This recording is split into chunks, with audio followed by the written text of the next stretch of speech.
This is a Fox News alert. Good evening. I'm Brett Baer in Washington. We begin with breaking news out of Washington and Paris. The State Department is at this moment warning Americans about international travel. It has just issued a worldwide travel alert for U.S. citizens. State Department officials say current information suggests that ISIS, Al-Qaeda, Boko Haram, and other terrorist groups are believed to be planning terrorist attacks in multiple regions. It goes on to say that officials are urging vigilance in public places or when using transportation, particularly during holidays and events. And tonight from Paris, police say an explosive vest without a detonator was found by a street cleaner in a pile of rubble in a southern Paris suburb tonight. It was discovered in the same area where a cell phone belonging to the main suspect still at large was pinpointed by GPS the day of the attacks. And the explosives and the configuration of that vest is said to be identical to those suicide vests used on November 13th. Also tonight, increasing doubts about President Obama's strategy against ISIS, whether he is or has been getting or giving the whole story about the ISIS threat, whether the fight over Syria is increasingly becoming a proxy war with Russia and Iran as Vladimir Putin visits Tehran, and amid a virtual lockdown in one of Europe's most prominent cities in the wake of new post-Paris terror threats. First, the president's own reaction to new reports of an investigation to see if elements within his administration have deliberately falsified assessments of the ISIS dangers. I don't know the details of what's you may discover, but it feels to me like, at my level at least, we've had a pretty clear-eyed, sober assessment of where we've made real progress and where we have not. We have Fox team coverage tonight. James Rosen's at the White House, with the president increasingly under siege by both ISIS and a growing political quagmire. Benjamin Hall in Brussels, where raids and detentions are some of the only activity in a city that has been on lockdown all weekend. But we begin with Chief Intelligence Correspondent Catherine Herridge here in the Bureau with a story Fox first reported, on which the president's now calling for an investigation. Catherine. Well, that's right, Brett. As the allegations of manipulated intelligence get worse and a Defense Department investigation expands, the White House spokesman insisted today that Mr. Obama is not afraid of bad news.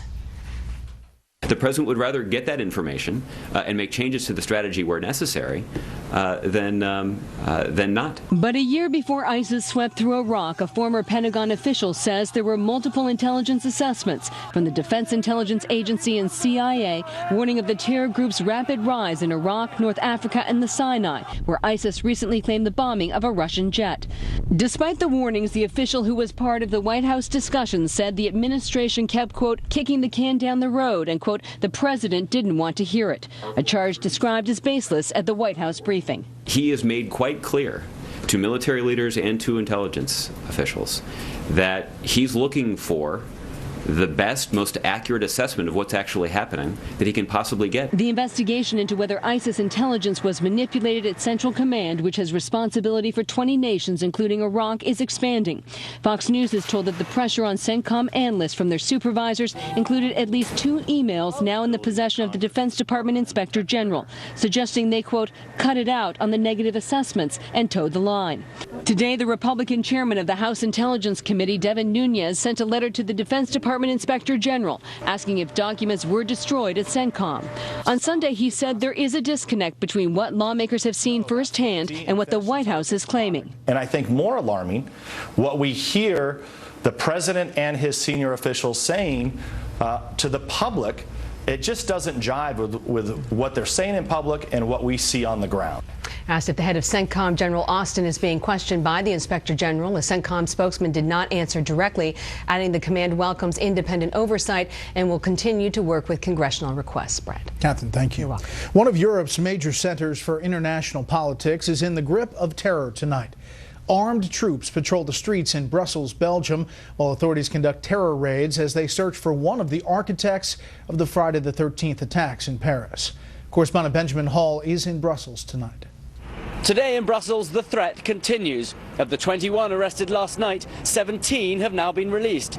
3 are held for questioning and only 1 has been charged with terror-related offences. The Belgian Prime Minister also forced to announce that Saleh Abdeslam, the Paris attacker, is still at large. And the country stays at high alert. Subways, shops, schools all closed as 1,000 soldiers fanned out around this city, afraid that another ISIS cell was waiting to move. Now questions are being raised about whether mistakes were made and whether concerns were ignored. As darkness fell over Brussels last night, soldiers moved in. 22 raids were carried out through the night as soldiers shut off streets in multiple districts and helicopters hovered overhead as they sought to prevent another Paris-style massacre. The Prime Minister announcing a few days ago that they had precise information on a, quote, serious and imminent attack. I tracked down one man who had grown up with Saleh and his brother Brahim in the predominantly Muslim district of Molenbeek. They'd even robbed ambulances together in the past. He would go on and on about jihad with loads of guys around. He'd sit in his bars and smoke marijuana and watch videos of gun battles and go on about how he wanted to join. For the last year he talked about nothing else. Others in the district also showed shocking support for the Paris attacks, with these young Muslims telling me an eye for an eye, a tooth for a tooth. They spoke proudly about how the attacks were retaliation for bombings in Syria and Iraq. Today on the Belgium-German border, police increased their checks, afraid that Saleh Abdeslam would again slip through their fingers. He was held briefly by police after the attack, but was released. It was thought that Saleh was wearing a suicide belt, but today one was found without a detonator by a street cleaner in the southern Paris suburb of Montrouge, and some think he either discarded it or found it didn't work. This ease of movement around Europe has now also raised questions about security in the continent, and tonight in Rome, people are afraid. ISIS has been threatening to hit Rome for some time, but after Paris, it just seems more foreboding. The Jubilee starts in the Vatican in 2 weeks' time. There are more than 2,000 additional security personnel on the streets, but half of Italians still think that something's going to happen. But the former security advisor to the Prime Minister of Belgium told me that the bigger problem may be in integration of refugees into Western countries, saying, "We are not capable of integrating those people. And I am not sure that those people are capable and willing to accept our values. So we have a problem there." So it does sound, listening to all of that, that issues like immigration, refugees, multiculturalism and security will be hotly debated in the weeks and days to come. Brett? Benjamin Hall live in Brussels early Tuesday morning. Benjamin, thank you. The U.S. is stepping up its campaign to hit ISIS in the wallet. The military reports the destruction of 283 tanker trucks used by ISIS to transport oil, the source of about half the group's total income. Until recently, the Pentagon was barred from attacking the trucks over concerns about civilian deaths. The Pentagon is also pushing back on a Russian government report that its airstrikes have targeted more than 1,000 Islamic State oil tankers within the past few days. A U.S. official calls the claim nearly impossible with the kind of unguided bombs used by Moscow. Syrian President Bashar al-Assad said Sunday the Russian airstrikes are more effective than those of the U.S.-led coalition. It is just that kind of talk contributing to growing questions about President Obama's leadership in the fight against ISIS. Chief Washington correspondent James Rosen's at the White House tonight to tell us many of those questions are coming from unusual sources. Wrapping up his 10-day trip to Europe and Asia, President Obama summoned a tougher tone on his plans for ISIS, which he calls ISIL. We will hunt down their leadership. We will dismantle their networks and their supply lines, and we will ultimately destroy them. Destroying ISIL is not only a realistic goal,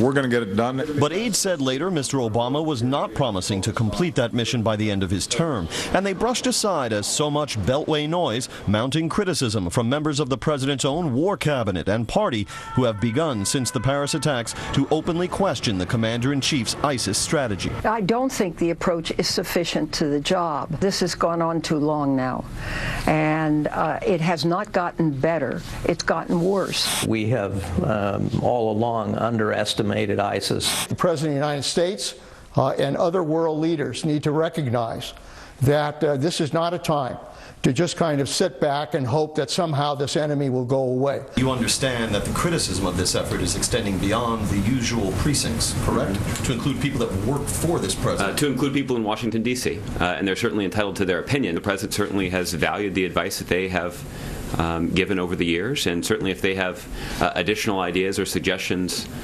we're willing to take their call. Yet ideas for what else Mr. Obama can do have hardly been lacking. We need to increase the tempo of our airstrikes. We need to organize ground forces, particularly the Sunnis and the Kurds, and arm them so that they can take territory back from ISIS. President Obama will meet here on Tuesday with French President Francois Hollande, a session the White House suggested may witness the U.S. calling for more action by the French. There is more that our European partners can do in terms of improving the quality and quantity of information that they share with one another, but also improving the amount of information and the way that information is shared with the United States. Hollande will then meet with Vladimir Putin, the Russian president who has mounted his own military operation in Syria, said to be aimed not at ISIS so much as at moderate rebels battling Syrian President Bashar al-Assad, was himself in Tehran on Monday, consulting with another key backer of the Assad regime. Here at home, the latest Fox News poll finds 65% of registered voters believing the president is not being aggressive enough with ISIS. That's up 6 points from the summer. Brett? James Rosen live on the North Lawn. James, thank you. The Army says 2 pilots were killed today when a military helicopter crashed in South Korea during a routine training mission. It says the cause of the crash of the AH-64 Apache is under investigation. South Korea's news agency cites unidentified officials as saying the aircraft may have hit high-voltage power lines or a nearby steel tower. Up next, a big surge in support for one Republican presidential candidate. We'll tell you who and perhaps why. First, here's what some of our Fox affiliates around the country are covering tonight. Fox 59 in Indianapolis with the arrest of 2 suspects in connection with the sexual assault and murder of a pastor's pregnant wife during a home invasion. Larry Joe Taylor Jr. and Jalen Watson have been charged with murder. A 3rd suspect is also being held. Amanda Blackburn was shot in the head during a November 10th attack at her home. Her unborn child did not survive. Fox 32 in Chicago, where authorities prepare for a backlash surrounding the imminent release of a violent video of a deadly police-involved shooting. The city has until Wednesday to release that video, purportedly showing a white officer shooting a black suspect 16 times after he refuses to put down his knife. And this is a live look at San Diego from our affiliate Fox 5, sunny San Diego. One of the big stories there tonight, the death of one of the last remaining northern white rhinos. The San Diego Zoo says 41-year-old Nola underwent surgery earlier this fall to relieve an abscess on her hip. It's believed only 3 northern white rhinos are left in the world. That's tonight's live look outside the Beltway from Special Report. We'll be right back.